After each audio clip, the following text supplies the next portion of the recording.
Today, I am here as a co-collaborator, as a co-facilitator um, with the amazing, talented, multifaceted, curious, and productive LaQuisha Hall.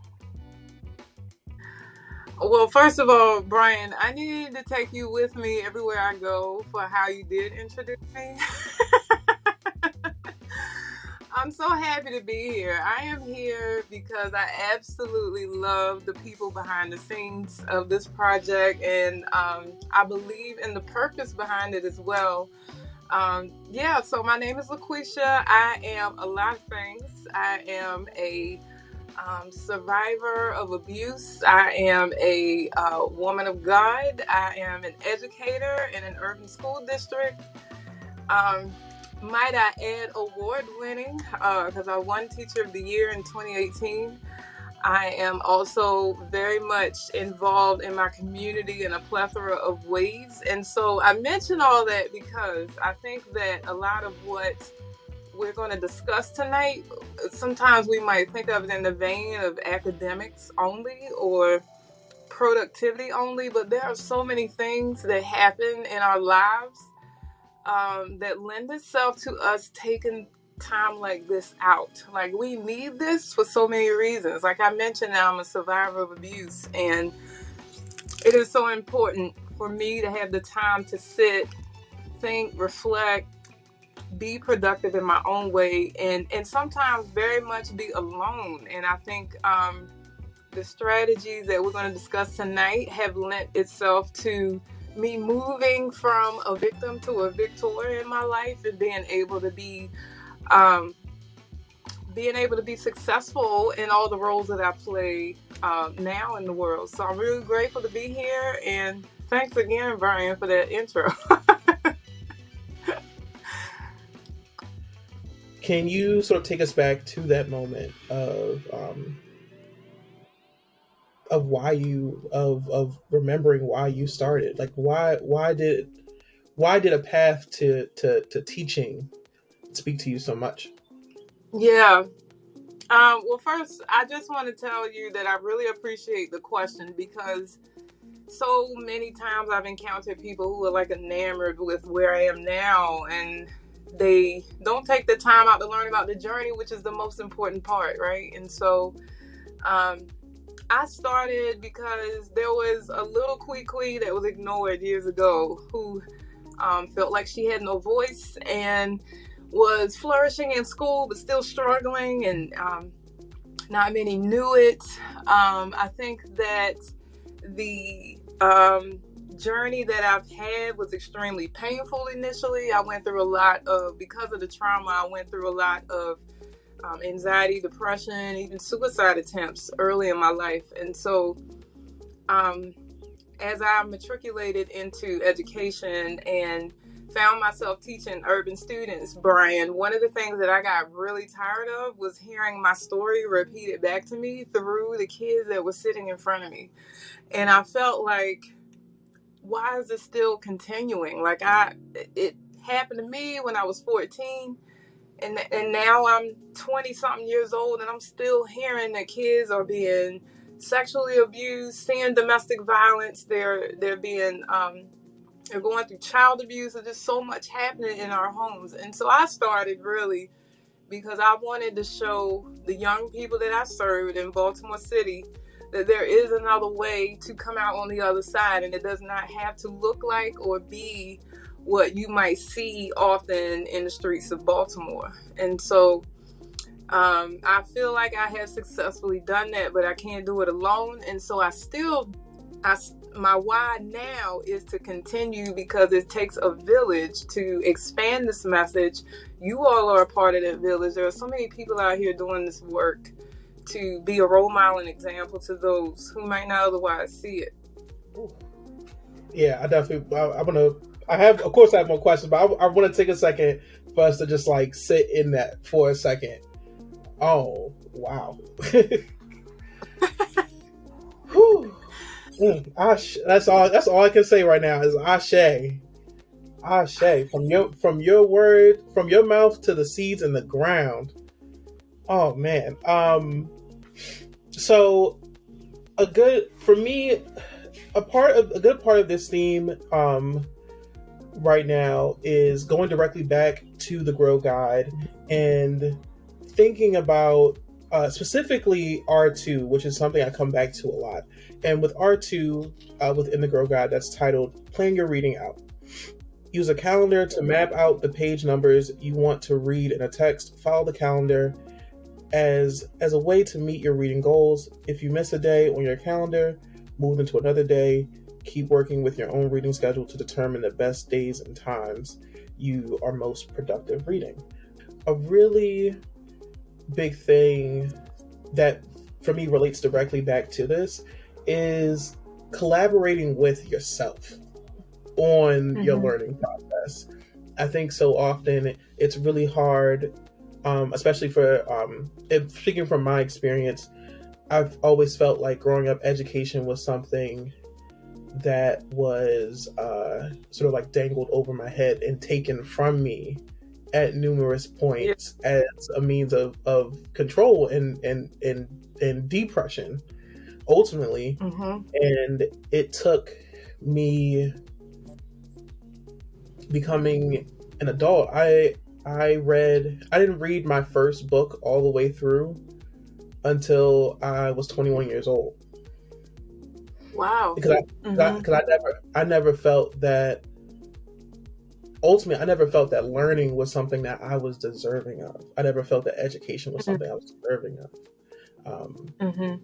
So for me, it's been about collaborating with myself, with both those light and bright places, and both those sort of dark and unsavory spaces, to create my environment for learning, specifically for me through reading.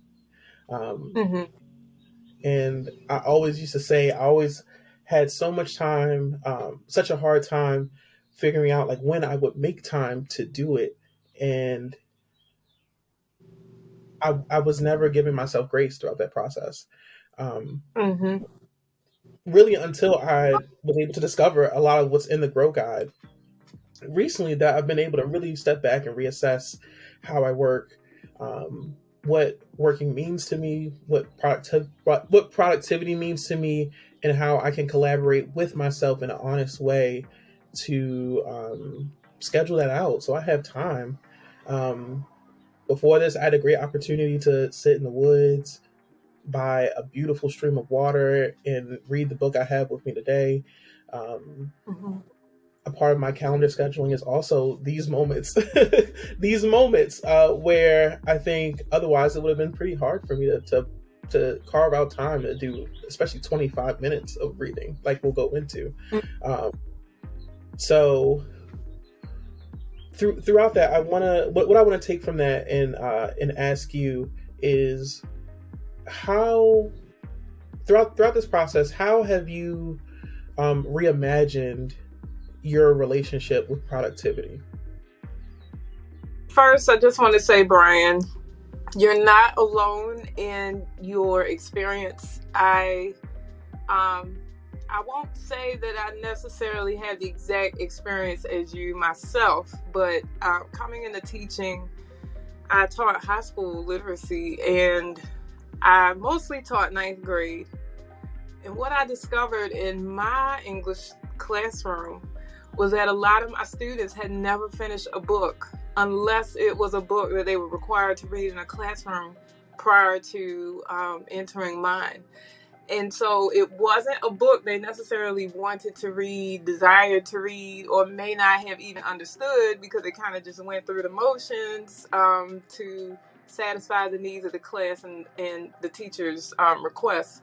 And so I had to become a bit radical even in how I taught, in order to support students who had struggled basically potentially from 2nd grade to 8th grade. And now they're entering high school. There was an experience I had, I remember very vividly, where a student came into, my classroom on the first day of school, and she was looking at me like I had stolen her dog, taken her last plate of food. I mean, I just was like, sis, I don't want anything from you. What's the problem? And so what I learned from talking to her one-on-one is that she had so much angst coming into my classroom because she didn't feel organized and she didn't like reading. And so what she did like to do was she liked to write and she liked to draw, which is very similar to my experience. As an adult, I started to get into reading for pleasure, reading what I wanted to read, and also even reading books that I probably should have read a lot sooner than my early 20s. And so I didn't want that same experience for my students. And so as a result, I came up with ways for them to track their reading, visualize their reading, and be proud of a summation of what they read through what they wrote about what they were reading. And so I've kind of adopted that same thing for myself. I can't teach something that I haven't done. And so when you ask about my experience around that, that's basically what I do. I'm very much into journaling. I'm an avid journaler. I have books on top of books that are filled with all kinds of notes. And so one of the journals that I keep is a book journal. It's very specific. I actually have that here to share with you. Very much filled with a lot of information around books I've read, visualization of those books I've read, tracking my evaluation of the books I've read. I just find this to be very valuable. And what happened was it transcended from my classroom to me teaching teachers across the country.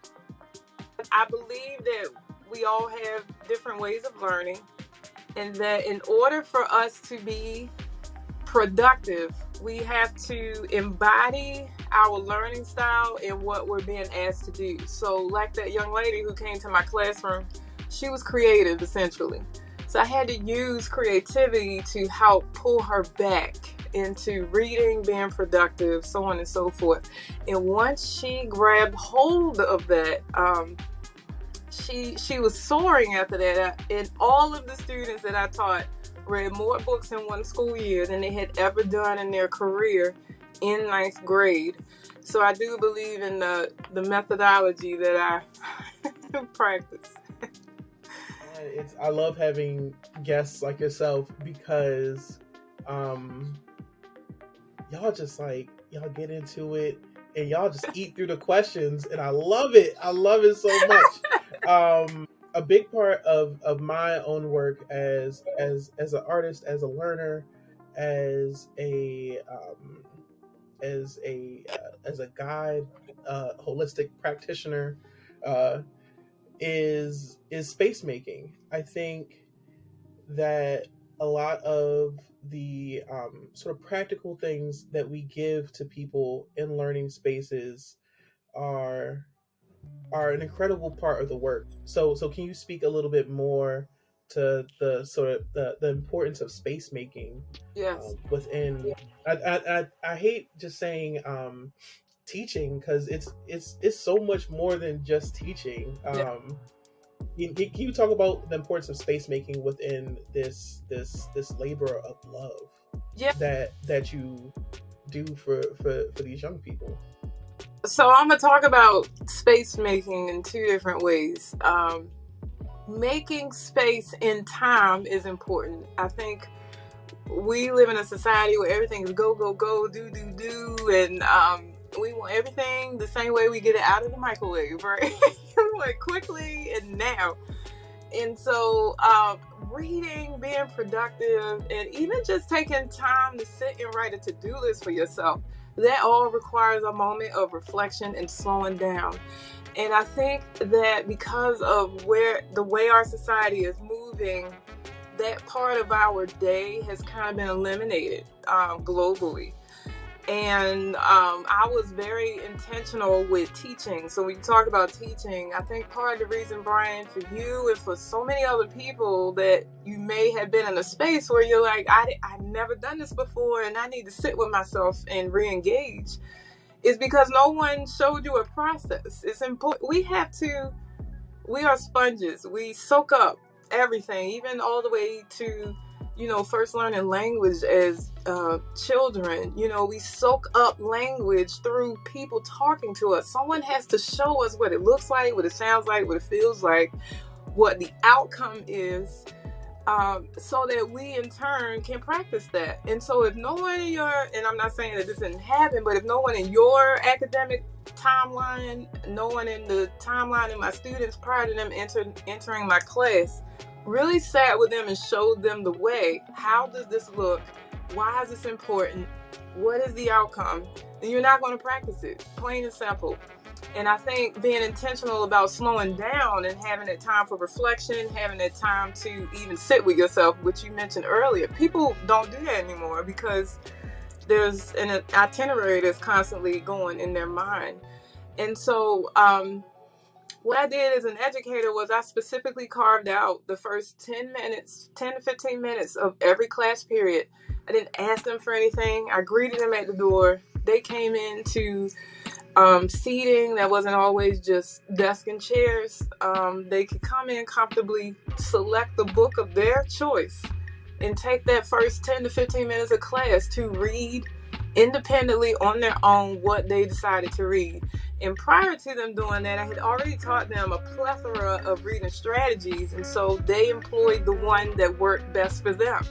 You would see some students using their finger or a pencil to guide their reading, or I had a student who maintained a journal like me, and I never questioned how and why they did what they did, because I showed them the way. I trusted that they chose the way that was best for them. And that is what led to the success of all of my students reading a lot during the school year, which ended up becoming something that people were praising me for when I won Teacher of the Year. And I was like, y'all are praising me for something that we should be doing, that should be happening across our school district naturally. This should not be a phenomenon. Other thing I wanted to say about making space, Brian, is space literally. So we talked about time, but your physical space is just as important as making space through time. So you are actually currently looking at I call this my craft room. This is a room where I do a lot of the things that I love. And so that could be anything from painting and journaling all the way up to reading. And so maintaining a space that looks like what you want it to look like, is clean, it smells good, you might have a candle burning, you might have a comfortable chair like I provided for my students in the classroom. You need to create a physical space where you can also engage in the way that you want to be productive and fulfill the requirements of reading, note-taking, and so on and so forth. Without that, if you have a lot of clutter, a lot of untidiness and things like that, all of that is sitting on your brain when you're trying to sit down and have that reflection time, which can impact how long of a time you could have. Because what happened is, while you might be intentional about sitting down, your mind is racing about, I gotta clean that corner, I gotta take that to the post office. Your mind is racing. And so, is it practical for everybody to have a craft room? Maybe not. But what is possible is for a space to be controlled and maintained that's just for you, that you go into to support whatever work it is that you would like to see happen. So I think time and physical space in making space is very important. Ooh, see, listen, like I said, when you come from a place that's authentic, you put all the pieces in the order they're supposed to be in. Because not only was that a great answer, but it's also a great segue into the next portion of this program, which is going to be a 25-minute silent reading session. For me, I have a book I've been slowly eating away at, which is The Life Life, Death, Grief, and the Possibility of Pleasure from Oceana Sawyer. Um, like you said, during this time, it's going to be really important that you make sure that your space is distraction free, that you have all the things around you that you love. I have all of my little fidgety toys, I have my water, I have a nice incense going in the background. And if someone could please give me a 25-minute timer. Um, Everyone just grab a book that you've been liking, grab an internet article, um, something to give yourself a break. Yes, see, something to give yourself a break just for this moment. And within that, just give yourself permission to dive into the word, dive into the learning, dive into the space. And again, we're going to take about 25 minutes for that. And then when we come back, we'll be able to talk about it. We'll be able to see what has come from this collaboration. All right, I'll see you guys in 25 minutes.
All right, y'all.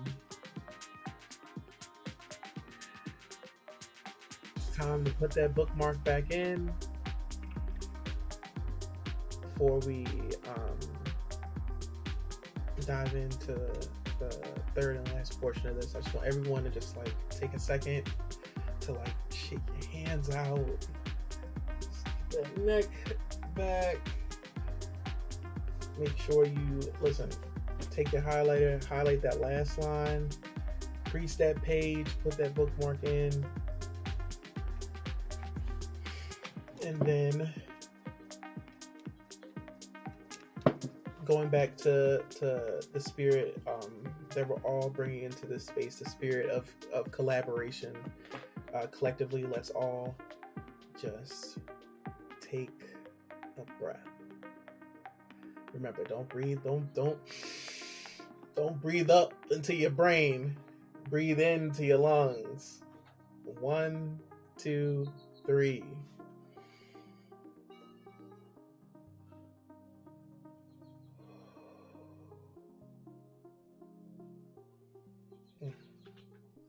Huh, man.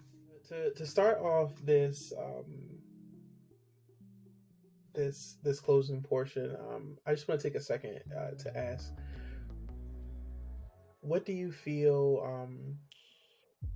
you're able to take away from this collaboration, from this co-facilitation of this container?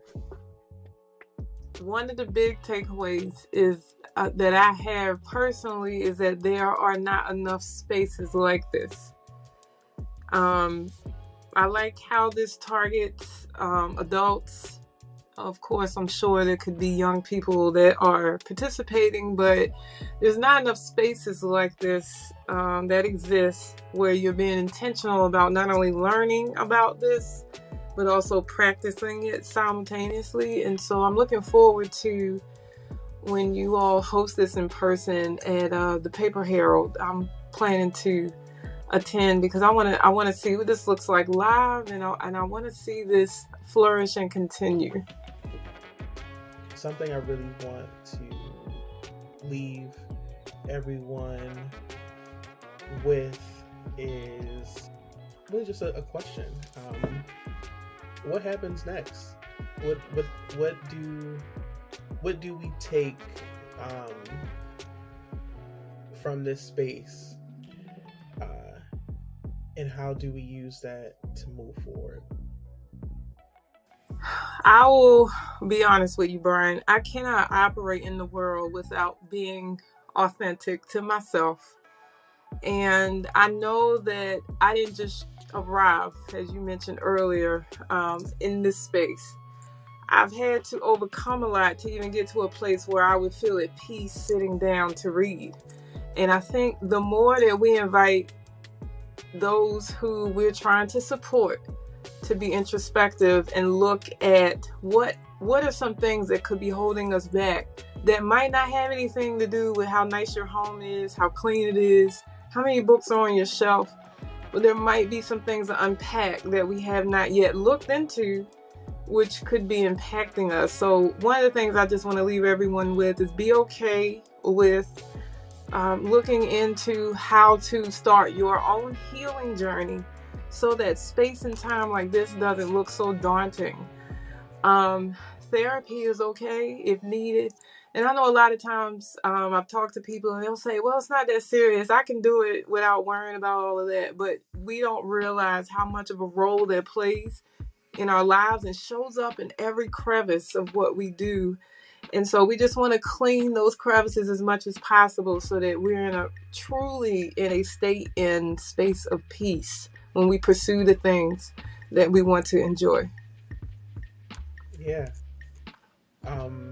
And on that note,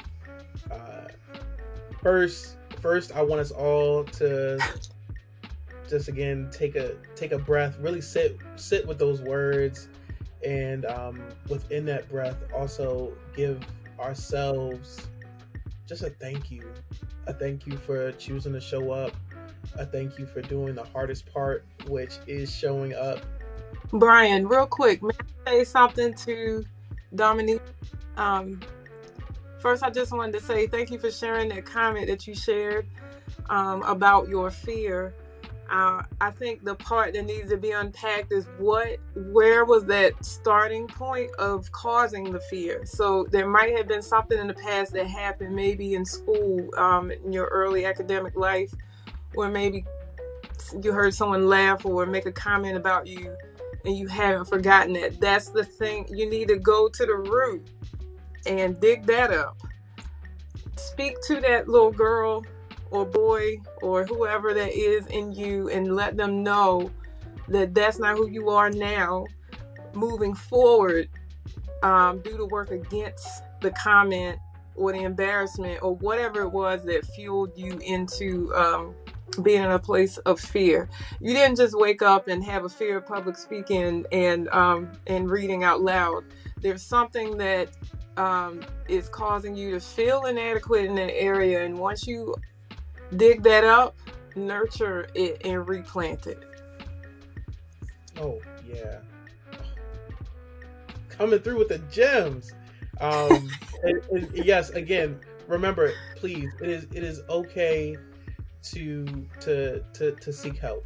It's okay to participate with psychiatric professionals.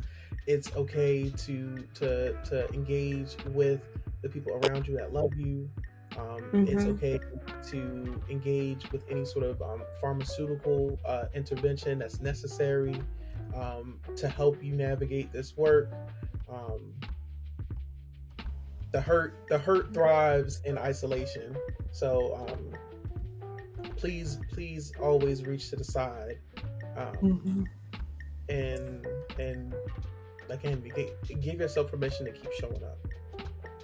You're already doing the work. You're already showing up. Yeah. Are there, like, we're right at the top of our time? So are there any other comments from the chat that are coming in? Oh, you're so welcome, Alicia. Keep speaking to yourself. Say to yourself who you want to become every single day. Write it down in a journal. Put it on a post-it note. Stick it on your bathroom mirror. So there's a constant reminder to you of who you are and who you are becoming. And even if you're not quite there yet, just have that in front of you as the goal that you're attaining. Yeah. And with that, we're gonna give that breath that on 3. 1, 2, 3. Bring in all of that gratitude, all of that thanks for showing up for yourself. And let's go ahead and exhale all of that fear.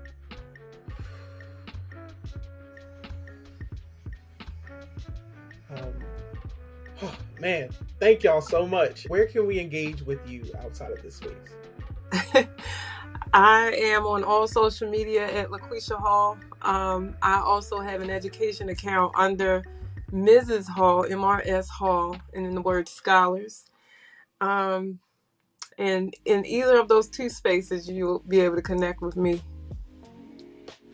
Perfect. You can find my work and my practice either at suryastudio.com, SURYAH studio.com, or you can become a patron at patreon.com/suryastudio. Okay, Patreon. Continue this work, make it sustainable if you want. Otherwise, you just showing up today is what I needed. And with that, we will sign off. Thank you guys. Thank you.